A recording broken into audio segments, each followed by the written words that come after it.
প্রথম শ্রেণীর দ্বিতীয় পর্যায়ক্রমিক মূল্যায়নের জন্য অঙ্কের একটা প্রশ্নপত্র। এটা তোমাদের হবে 3 নম্বর প্রশ্নপত্র, ঠিক আছে? তোমরা প্রথম থেকে শেষ পর্যন্ত ভিডিওটা ভালো করে দেখবে এবং প্রত্যেকটা অঙ্ককে ভালো করে বোঝার চেষ্টা করবে। কি আছে দেখো, একের দাগের কয়েকটা কি বলছে, বলছে পরিমাণ কমলে কি করতে হয়। কোনো জিনিসের পরিমাণ, ধরো এইখানে ধরো 3টে পেন আছে, ঠিক আছে? তাহলে 3টে পেন আছে, আমি যদি এখান থেকে একটা পেন সরিয়ে নিই তার মানে কমে যাচ্ছে, তাই তো? এখানে 3টে পেন আছে, 3টে পেন থেকে যদি একটা পেন সরিয়ে নিই তাহলে কমে যাচ্ছে, তার মানে কি একটা পেন বিয়োগ করে দিতে হলো। তাহলে কি লিখতে হবে এখানে? পরিমাণ কমলে কি করতে হয়? বিয়োগ করতে হয়, বিয়োগ করতে হয়, ঠিক আছে? পরিমাণ কমলে কি করতে হয়? বিয়োগ করতে হয়। বলছে 508 সংখ্যাটি দশকের অঙ্কের স্থানীয় মান কত? দেখো, আমি যদি লিখি একক, দশক, শতক, ঠিক আছে? তাহলে এখানে 508 এটা, তাহলে দশকের ঘরে কত আছে? দশকের ঘরে আছে 0, তাহলে স্থানীয় মান কি হয়ে যাবে? 0ই হয়ে যাবে, 0। যেহেতু দশকের ঘরে 0 রয়েছে তাহলে স্থানীয় মান 0ই হয়ে যাবে। 11, 21 প্লাস 10 কত হবে? 11, এই যে 11 লিখলাম, তার সঙ্গে 2, 1, 21 লিখলাম, তারপরে কত লিখলাম? 10 লিখলাম। এই তিনটাকে তোমরা যোগ করবে, যোগ করার পর কত হবে বলো তো? 10 হবে। 20 আর 10 30, আর 10 40, 40 আর 1 41, আর 1 42, তাহলে এটা হবে 42। বোঝা গেল? এইবার 201 থেকে 0 বিয়োগ করলে কত হবে? কোনো সংখ্যা থেকে যদি 0 বিয়োগ করা হয় তবে সেই সংখ্যাটাই হয়ে যাবে, তাহলে 201ই হয়ে যাবে। প্রথম 3টি অযুগ্ম সংখ্যা লিখতে বলেছে। প্রথম 3টে অযুগ্ম সংখ্যা, ধর প্রথম অযুগ্ম সংখ্যা মানে বিজোড় সংখ্যা হচ্ছে 1, তারপরে হচ্ছে 3, তারপরে হচ্ছে 5। প্রথম 3টে অযুগ্ম সংখ্যা হলো এইগুলো, 1, 3, 5। এবার 2 দাগের বলেছে, দেখো সংখ্যায় লিখতে বলেছে 1, 10, 8। 1, 10, 8 কত হয়? 18 হয়, তাহলে 1, 10, 8 এইভাবে লিখতে পারবো। তারপরটা বলেছে দেখো 2, 10, 5 কত হয়? 25। 2, 10, 5 25। এরপরে দেখো 3 দাগের কি বলেছে? কথায় লেখো 1, 10, 7 17, তাহলে এটাকে কি লিখবো আমি?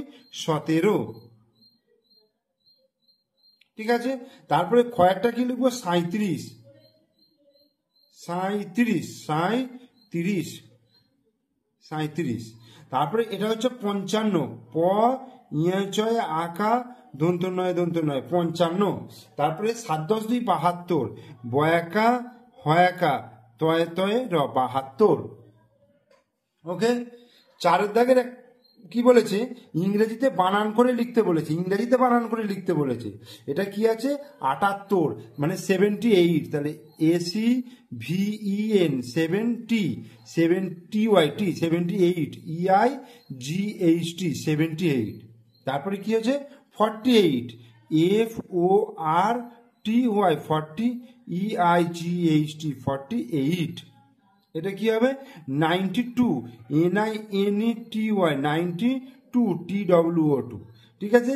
35, 35, THIRTY 35, FIVE 35। 5 দাগের বলছে ফাঁকা জায়গায় সঠিক উত্তর লিখতে বলেছে। 6 থেকে 2 যদি বিয়োগ করি তাহলে কত হবে? দেখো, আমি যদি রেখার সাহায্যে করি, দেখো 1, 2, 3, 4, 5, 6, এখান থেকে দুটো বাদ দিয়ে দিলাম, তাহলে কটা রইল? 1, 2, 3, 4, তাহলে আমি এখানে 4 লিখে দিলাম। আবার 9 থেকে 4 বিয়োগ, 1, 2, 3, 4, 5, 6, 7, 8, 9, 9 হলো। এবার 4 মাইনাস হবে, তাহলে 1, 2, 3, 4, 4 মাইনাস হয়ে গেল, তাহলে 1, 2, 3, 4, 5, তাহলে এইখানে কত হয়ে গেল? 5 হয়ে গেল। ফাঁকা ঘরে সঠিক চিহ্ন, ইকুয়াল চিহ্ন, লেস দেন চিহ্ন বা গ্রেটার দেন চিহ্ন বসাতে বলেছে। যেদিকটা ছোট সেদিকে ছুঁচ হবে, যেদিকটা বড় সেদিকটা এরকম মোটা দিকটা হবে। তাহলে 15 আর 13, 13 দিকটা ছোট, তাহলে এইভাবে লিখলাম। 7 আর 11, 7 দিকটা ছোট, তাহলে এইভাবে লিখলাম। 48 আর 59, তাহলে 48 ছোট, এইভাবে লিখলাম। 35 আর 28 মধ্যে কোনটা ছোট? 28 ছোট, তাহলে 28 দিকে হলো। 33 আর 22 মধ্যে 22 ছোট, 22 দিকে হলো ছুঁচটা। 62 আর 86 কোনটা ছোট? 62 ছোট, এই হলো। 10 আর 52 মধ্যে কোনটা ছোট? 10 ছোট। 25 আর 75 মধ্যে কোনটা ছোট? 25 ছোট, এই হয়ে গেল। ইকুয়াল সাইনটা কিন্তু কোনো জায়গায় হলো না। এইবার যোগ করতে বলেছে, যোগ করতে আমি গাঁট গুণে যোগ করব। দেখো 8 আর 7, 8, 9, 10, 11, 12, 13, 14, 15, তাহলে 8 আর 7 কত হয়ে গেল? 15 হলো। 9 যুক্ত 3, 9, 10, 11, 12, 9 আর 3 কত হয়ে গেল? 12 হয়ে গেল। 5 যুক্ত 7, 5, 6, 7, 8, 9, 10, 11, 12, তাহলে 7 আর 5 কত হয়ে গেল? 12 হয়ে গেল। 8 আর 5, 8, 9, 10, 11, 12, 13, 13। এবার কি বলেছে? 7-এর ঘরের নামটা লিখতে বলেছে। তাহলে দেখো 7 1-এ 7, 7 2-গুণে 14, 7 3-এ 21, 7 4-এ 28, 7 5-এ 35, 7 6-এ 42, 7 7-এ 49, 7 8-এ 56, 7 9-এ 63, আর 7 10-এ 70। তাহলে 7-এর নামটা তোমরা মুখস্থ করে নেবে। এরপরে দেখো 9 দাগের কি বলছে? বিয়োগ করতে বলছে। 7 থেকে 7 বিয়োগ, তার মানে কত হবে? 0। 7 থেকে 7 বিয়োগ করলে 0 হবে। 4 থেকে 1 বিয়োগ, তাহলে 1-এর পর থেকে গুনবো 2 3 4, তাহলে কত গাঁট হচ্ছে? 3 গাঁট, তাহলে 3 হয়ে গেল। 8 থেকে 3 বিয়োগ, তাহলে 3-এর পর থেকে গুনবো 3, 4 5 6 7 8, তাহলে 5 গাঁট হয়ে গেল। 4-এর পর থেকে 9, 4 5 6 7 8 9, 5, বোঝা গেল। 10-এর দাগে দেখো বলছে গাছে আম আছে, কটি আম আছে? 1টা 2টো 3টে 4টে 5টা হলো।